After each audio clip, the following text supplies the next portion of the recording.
So you're at the nursery, you're wandering around aimlessly, not knowing where to even begin. Oh my gosh, what do I get? There's all these colors and textures and varieties and heights and oh my gosh, it can be overwhelming. So I got 5 concepts for you guys that are gonna help you dial in your plant selections every time. Let's do it.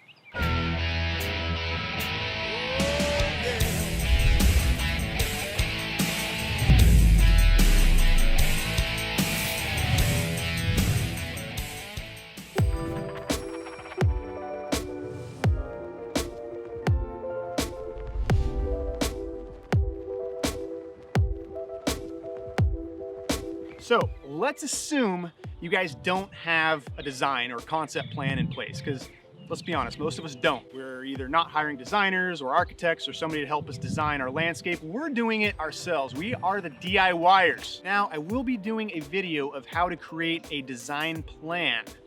It's gonna be a little bit more in depth, but for now, this is just a down and dirty. So, no plan in place, where do you begin? The first thing is style. Decide on what style works best for you, whether it be Southwestern, cottage, modern, or minimalist. You have to just kind of gear your selections to a different style. And that is a little bit arbitrary, okay? There's no perfect palette of plants that is exactly one style or exactly this style. You kind of have to feel it, but you can start by gaining a lot of insight from photos online. And of course, you could go to budgetplants.com where we've kind of pre-selected styles for you guys to choose from, like Southwestern or cottage or things like that, that will help kind of at least narrow down some selections for you. So you got to think about style first. Secondly, layers. Think about the #1 objective for real estate and beautifying a home is curb appeal. So get outside and view your house from the street or curbside and just look at it. Think about your house being the backdrop to the landscape, and your landscape wants to be layered to highlight the house. So here's what I'm talking about. When you're looking at your house, you have a foreground, a middle ground, and a background. And your house is the actual backdrop. So how do you create these different layers? That is your different plant heights. So your foreground is gonna sit, obviously, in the foreground of the landscape, in front. So that would be closest to the street. So your foreground plants might be anywhere from 6 inches tall up to maybe 1 foot to 2 feet. Now work to your second layer. Your second layer is gonna be your middle ground. That's gonna be plants that are 2 feet tall to up to about 4 feet tall. And then what's behind a middle ground? A background. And a background is gonna be plants that are maybe about 3, 4, 5 plus feet tall. So you're working with layers, and that is what is going to create depth and interest in your landscape. So now let's say you're at the nursery or you're on the website and you're looking at, okay, what plants do I get? Well, you're gonna have to note the mature height of each plant. Is it gonna get 1 foot tall? Is it gonna get 5 feet tall? So now you know which plants are gonna be your foreground and background plants, because you're looking at each plant that you might like at the nursery and you're checking for its mature height. And therefore you can decide where it will be appropriately placed in the landscape. Is it gonna be foreground, middle ground, or background? And be super careful not to be deceived at the nursery. There might be a cute little plant in a 1 gallon size and it looks just so cute there and cuddly and it's about that tall, but you get it home and the next year it turns into a 9-foot monster. Beware. Don't be deceived by the size of the plant at the nursery. Make sure to read the information and know what the final mature height is going to be.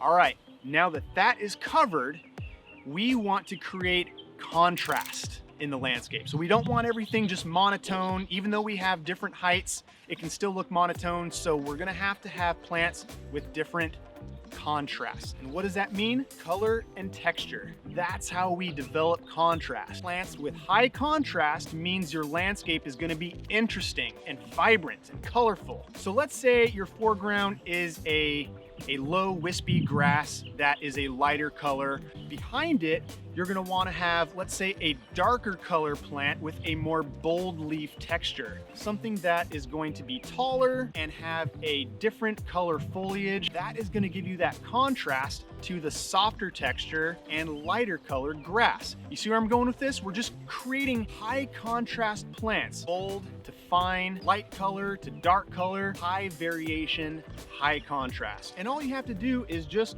look at the plants that are there and available to you and say, okay, this one has a more bold texture. Great, that one's gonna go behind my finer texture plant, or vice versa. And that's where you kind of get to have fun with the design and play around with the different colors and textures. And you can totally see I geek out on this stuff. I love it. I eat this stuff up. All right, so you're thinking about layering. You have a foreground, middle ground, background, color and texture variation, and you're getting that all dialed in. Next is a very important step, deciding what sun condition you have. Now, you gotta sit back and you gotta analyze how much sun this space is getting. Is it full sun? Is it part sun? And that's pretty easy, right? It just requires a little bit of time and just kind of studying the space and seeing where the sun angle is. And now here's an important factor to this. You got to look at the sun angle in the summer and in the winter. You got to figure out, okay, this might be sunny all throughout the summer, but in the winter, the sun angle is lower, so maybe it's casting shade in some areas. You got to think about that a little bit. So let's just hypothetically say it's a full sun area. So now you know you got to look at plants that require full sun, and that's pretty easy. So let's say you're walking around the nursery or you're hunting around online, you can easily see just by looking at the facts of the plant that, okay, this plant is full sun or this plant requires all shade. And if you are in a physical location walking around a nursery, oftentimes it's a dead giveaway because the sun plants will be in full sun and the shade plants will be under a shade canopy or something like that. So it's pretty easy to decipher what plants are for shade and what plants are for sun if you're walking around the nursery. Now, you gotta make sure that the plants you're selecting are within the same watering requirements.